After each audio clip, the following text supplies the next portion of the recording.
আমি সিদ্ধান্ত নিয়েছি আমি আর বিদেশে যাবো না। আমার শরীরটা খুব ভালো না। বিদেশে যাবি না?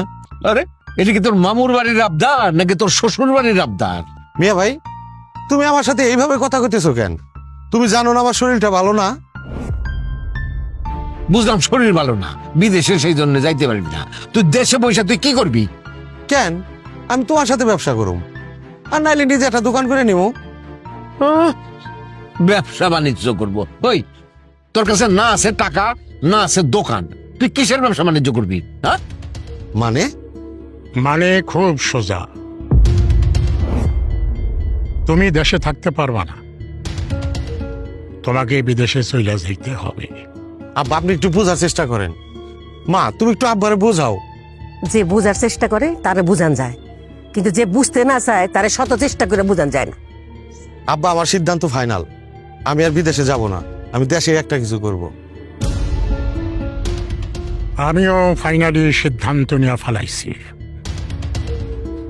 আমার বাড়িঘর, আমার জমি জমা, আমার বিষয় সম্পত্তি, আমার টাকা পয়সা, আমার দোকান, সমস্ত কিছু আমি আমার 3 সন্তানরে লেখা দেব।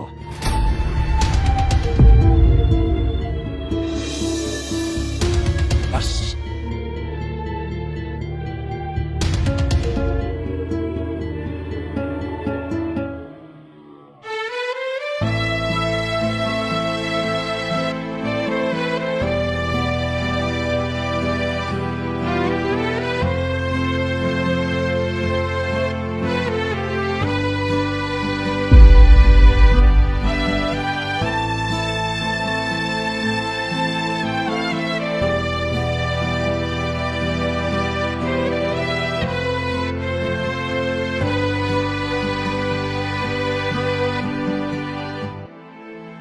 কি ব্যাপার মিয়া ভাই, এত জরুরি আসতে বললা, আর বাড়িতে তো লোকজন কেন?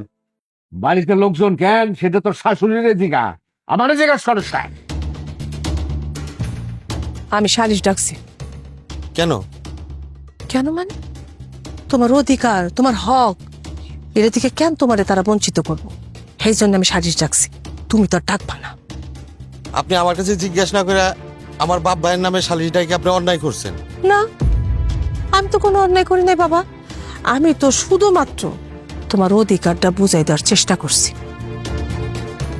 মেম্বার সাহেব, এই যে আমার বিআই সাহেব বসে আছে না, বিআই সাহেব আর উনার বড় ছেলে, এই 2 জন মিলা আমার মাইয়ার জামাইয়ের সম্পত্তি থেকে বঞ্চিত করছে। এটা কি কোনো ন্যায্য কাম করছে? কোন? আমি অনেক আশা করে আপনারে ডাকছি, অনেক আশায় বুকটা বাইন্দা আছি। আপনি আমার মায়ের জামার অধিকারটা একটু বুঝাই দিবেন।